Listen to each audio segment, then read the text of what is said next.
하나님이 사랑하시는 비산동교회 성도님들, 지난 하루 동안 평안하셨습니까? 오늘 우리에게 주시는 하나님의 말씀은 창세기 44장 14절에서 22절입니다. 하나님의 말씀을 함께 읽겠습니다. 유다와 그의 형제들이 요셉의 집에 이르니 요셉이 아직 그곳에 있는지라 그의 앞에서 땅에 엎드리니 요셉이 그들에게 이르되 너희가 어찌하여 이런 일을 행하였느냐? 나 같은 사람이 점을 잘 치는 줄을 너희는 알지 못하였느냐? 유다가 말하되 우리가 내 주께 무슨 말을 하오리이까? 무슨 설명을 하오리이까? 우리가 어떻게 우리의 정직함을 나타내리이까? 하나님이 종들의 죄악을 찾아내셨으니 우리와 이 잔이 발견된 자가 다 내 주의 노예가 되겠나이다. 요셉이 이르되 내가 결코 그리하지 아니하리라. 잔이 그 손에서 발견된 자만 내 종이 되고 너희는 평안히 너희 아버지께로 도로 올라갈 것이니라. 유다가 그에게 가까이 가서 이르되 내 주여 원하건대 당신의 종에게 내 주의 귀에 한 말씀을 아뢰게 하소서. 주의 종에게 노하지 마소서. 주는 바로와 같으심이니이다. 이전에 내 주께서 종들에게 물으시되 너희는 아버지가 있느냐 아우가 있느냐 하시기에 우리가 내 주께 아뢰되 우리에게 아버지가 있으니 노인이요 또 그가 노년에 얻은 아들 청년이 있으니 그의 형은 죽고 그의 어머니가 남긴 것은 그뿐이므로 그의 아버지가 그를 사랑하나이다 하였더니 주께서 또 종들에게 이르시되 그를 내게로 데리고 내려와서 내가 그를 보게 하라 하시기로 우리가 내 주께 말씀드리기를 그 아이는 그의 아버지를 떠나지 못할지니 떠나면 그의 아버지가 죽겠나이다. 아멘. 기도하겠습니다. 사랑의 하나님 아버지, 오늘 우리에게 귀한 말씀을 주시고 주님의 깊으신 뜻을 알게 하심에 감사드립니다. 그 말씀을 통해 우리의 올바른 우선순위가 생기게 하시고 내 뜻이 아닌 하나님의 뜻을 우선하며 살아가게 하옵소서. 듣고 말하는 신앙에서 듣고 말하고 실천하는 신앙으로 나아가게 하옵소서. 오늘도 주님의 말씀을 듣겠습니다. 이 모든 말씀 우리 주 예수 그리스도의 이름으로 기도드립니다. 아멘.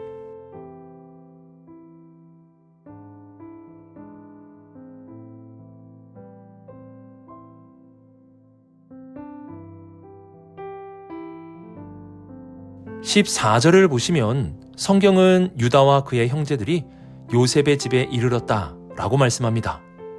장자는 분명 르우벤입니다.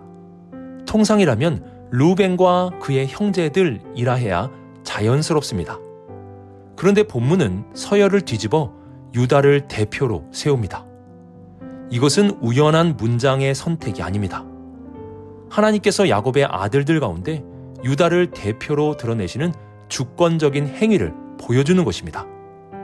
훗날 이스라엘을 이끄는 지파가 유다 지파가 되고 그 유다의 후손 가운데 메시아가 오실 것을 미리 비춰 보여주는 장면입니다.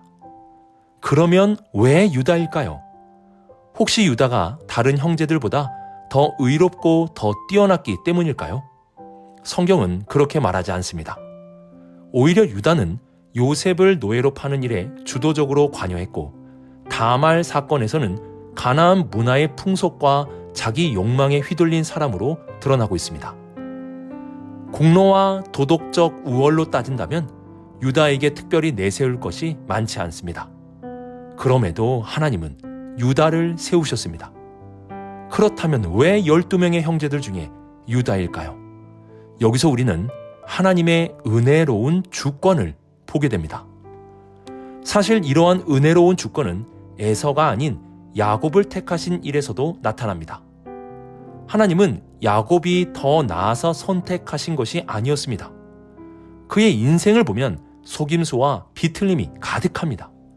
하지만 하나님은 은혜로 야곱을 택하셨고 그 택하심 속에서 야곱을 빚어 가십니다. 하나님의 선택은 사람의 공로에 대한 보상이 아니라 하나님의 주권적인 은혜의 신비입니다. 그래서 선택받은 자는 자랑하지 않고 감사하게 됩니다. 그리고 자신을 높이지 않고 하나님의 의로우신 결정을 신뢰합니다. 그러므로 하나님의 은혜로운 주권에 대한 질문은 이렇게 우리에게 돌아옵니다. 왜 나입니까? 왜 우리를 부르셨습니까? 그 답을 우리 안에서 찾으려 한다면 늘 불충분하고 흔들리게 됩니다. 그러나 하나님의 은혜로운 주권 안에서 보면 명확합니다. 하나님이 은혜로 택하셨고 그분의 선택은 신비로우나 틀림이 없습니다. 나를 택하심이 하나님의 실수가 아니라 하나님의 주권 속에서 행하신 선택이시라는 것입니다. 하나님은 우리를 택하셨고 우리의 부족함과 흠을 아름답게 빚어가실 것입니다. 야곱과 같이 속이는 자를 통해 이스라엘을 이루어 가심과 같이 유다와 같이 방탕하고 모진 사람을 통해서 메시아의 계보를 이어가심과 같이 우리의 부족함을 통해서도 하나님은 놀라운 일을 이루어 가실 것입니다. 오늘 본문은 유다와 그의 형제들이라고 선언합니다. 이는 하나님이 세우신 질서입니다. 하나님의 선택의 근거는 나의 우월함이 아니라 하나님의 은혜입니다. 우리를 선택해 주셨을 때 나는 은혜와 감사에 대해 고백할 수 있어야 합니다. 그리고 하나님의 결정은 신비로우면서 결코 틀리지 않습니다. 오늘 유다를 택하신 것처럼 하나님이 우리를 부르셨고 귀한 자리에 세우셨습니다. 그러니 감사로 그 자리를 감당할 수 있기를 바랍니다. 실수가 없으신 하나님이 택하셨기에 하나님을 신뢰하며 낮아진 심령으로 맡겨진 사명을 충성으로 다합시다. 하나님의 이러한 신비롭고 놀라운 주권적 은혜를 신뢰하는 우리 모든 성도들의 삶에 주님의 놀라운 역사들이 나타날 수 있기를 주님의 이름으로 축복합니다.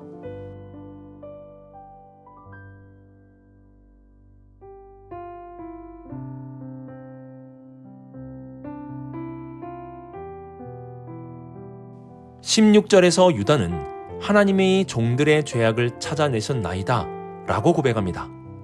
이렇게 요셉의 은자는 단지 물건이 아니라 하나님이 과거의 죄를 직면하게 하시는 거울이었습니다. 죄는 사람이 덮어둘 수 있어도 하나님 앞에서는 반드시 드러나게 됩니다. 유다는 변명하지 않고 이 모든 것을 인정합니다. 그리고 베냐민만의 짐으로 돌리지 않고 우리 모두가 종이 되겠다는 책임의 언어를 꺼내게 됩니다. 그러나 17절에서 요셉은 잔이 발견된 자만 내 종이 되고 너희는 평안히 너희 아버지께로 돌아가라 고 말합니다. 유다는 이 지점에서 이야기의 중심을 자기들이 아니라 아버지 야곱에게로 옮깁니다. 19절에서 22절 말씀을 보시면 유다는 우리에겐 노년의 아버지가 있으며 그가 늦게 얻은 아들이 하나 있는데 그의 형은 죽고 아버지가 그를 사랑한다 라고 차근히 설명합니다. 그리고 만일 이 아이가 아버지께로 돌아가지 못하면 아버지는 그 충격으로 죽을 수도 있다 라고 호소합니다. 여기서 우리는 유다의 결정적인 변화를 보게 됩니다. 한때 그와 형제들은 아버지의 편애에 대한 원망과 시기심을 가지고 요셉을 팔아버렸습니다. 그때 그들의 계산에는 아버지의 마음은 없었습니다. 그러나 지금 유다는 아버지의 마음을 먼저 생각합니다. 유다는 베냐민에 대한 걱정도 있었지만 그는 아버지에 대한 걱정을 요셉에게 아뢰어 말하고 있습니다. 요셉을 잃었을 때 아버지의 모습을 보았기에 베냐민까지 잊는다면 아버지께서 죽으실 수도 있다는 것을 직감했기 때문입니다. 유다의 이러한 말은 유다만의 말이 아닙니다. 유다는 형제들의 대표자였기에 이 말은 형제들 모두가 동의하는 말이었습니다. 20여 년의 지난 세월 동안 자기들의 속상함만 바라보았던 형제들은 이제 아버지의 마음을 돌아볼 수 있게 되었습니다. 그리고 그 아버지의 마음을 헤아리며 위기의 순간을 대처하고 있습니다. 성경은 내 부모를 공경하라 라고 말씀합니다. 공경은 우선하여 생각하는 것이고 우선하여 선택하는 마음과 행동을 말합니다. 유다와 형제들이 아버지를 우선하여 생각했고 아버지를 우선하여 선택하는 이 모습이 바로 공경이라 할 수 있는 것입니다. 이제 추석 명절이 다가오고 있습니다. 추석을 준비하고 보내면서 오늘 말씀을 기억하며 부모님을 더욱 공경할 수 있기를 바랍니다. 유다와 형제들은 이제야 아버지 야곱을 공경하는 마음을 가지고 살아가고 있습니다. 늦었지만 지금이라도 그렇게 살아갈 수 있는 것이 은혜이며 복이 되는 것입니다. 더 늦기 전에 부모를 공경하라는 하나님의 말씀을 기억하며 내게 주어진 삶의 부모님을 더욱 공경하고 한 걸음 더 나아가 육신의 부모님뿐 아니라 교회 안에 영적 부모님들을 존중하고 감사함으로 섬길 수 있는 우리 모든 성도님들이 되시길 주님의 이름으로 축복합니다.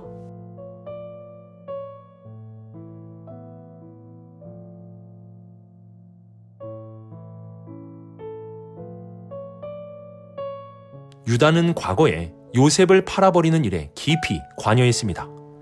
피를 직접 묻히지 않았을 뿐 실상은 동생의 생을 짓밟은 무거운 죄였습니다. 그 죄책감은 유다의 내면에 오래 남아 있었습니다. 그리고 세월이 흘러 베냐민이 애굽의 종으로 남게 될 위기에 처하자 유다는 과거를 반복하지 않으려는 결정을 하게 됩니다.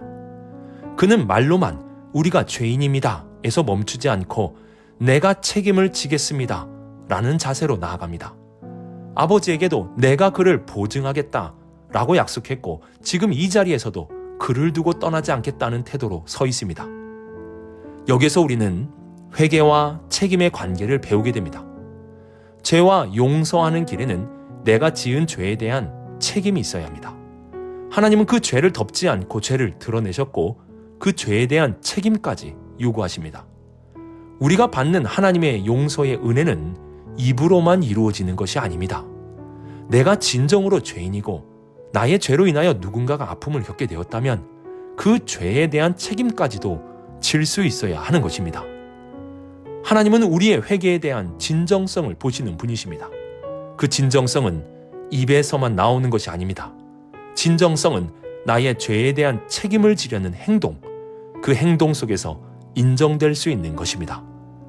그런데 여기서 중요한 것은 내가 책임을 많이 지었기 때문에 용서를 받게 되었다는 것이 아니라는 사실입니다. 내 책임의 값으로 용서를 얻어낸 것이 아니라는 뜻입니다. 요셉을 애굽의 노예로 팔아버린 그 큰 죄를 어떻게 책임을 다 질 수 있겠습니까? 하지만 이들의 이러한 진정성 있는 모습은 그들의 죄가 용서받는 결과로 이어지게 되었습니다. 이들이 많은 책임을 지었기 때문에 용서된 것이 아니라 그들의 그 진정성 있는 모습을 보고 용서가 이루어진 것입니다. 우리가 하나님 앞에 지은 죄의 값은 도저히 스스로 갚을 수가 없습니다. 그렇다고 책임을 못 지니 아무것도 하지 않겠다는 자세로 살아가서는 안 됩니다. 우리는 그리스도의 십자가로 용서받은 자로서 내 주변의 상처와 깨어진 관계를 향해 지금 내가 질 수 있는 책임을 기꺼이 질 수 있는 삶을 살아가야 합니다. 그 책임은 죄의 값을 대신 갚아 의로움을 사는 공로가 아니라 은혜로 용서받은 사람이 걸어가는 감사의 길인 것입니다. 유다는 과거의 죄에서 도망치지 않았습니다. 그는 말이 아니라 몸으로 책임을 졌습니다. 오늘도 주님은 우리를 그 길로 부르십니다. 주님은 우리에게 스스로 인정한 죄를 사랑으로 책임지라고 말씀하십니다. 그리고 그렇게 하면 주께서 화해와 회복을 이루어 주시겠다고 약속하십니다. 죄에서 도망치는 삶이 아니라 죄를 지음을 인정하고 책임지는 자세, 그 진정성은 하나님의 용서와 회복이 이루어지는 소중한 통로가 될 것입니다. 오늘 말씀을 묵상하며 유다와 형제들이라는 하나님의 주권적인 선택을 기억할 수 있기를 바랍니다. 하나님의 주권적인 선택은 신비롭지만 틀리지 않습니다. 우리를 택하여 주신 하나님의 뜻을 신뢰하며 감사함으로 사명을 감당하시기 바랍니다. 그리고 부모님을 공경하는 삶을 살아갈 수 있어야 합니다. 부모님을 차선으로 두지 마시고 우선으로 두셔야 합니다. 마지막으로 죄와 용서의 길에는 나의 책임이 있다는 사실을 기억하십시오.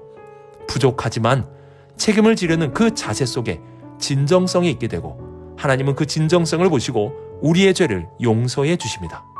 오늘 하루 주님의 은혜로운 선택에 감사하고 부모님을 공경하며 나의 죄에 대한 책임을 사랑으로 갚으며 살아가는 우리 모든 성도님들이 되시길 주님의 이름으로 축복합니다.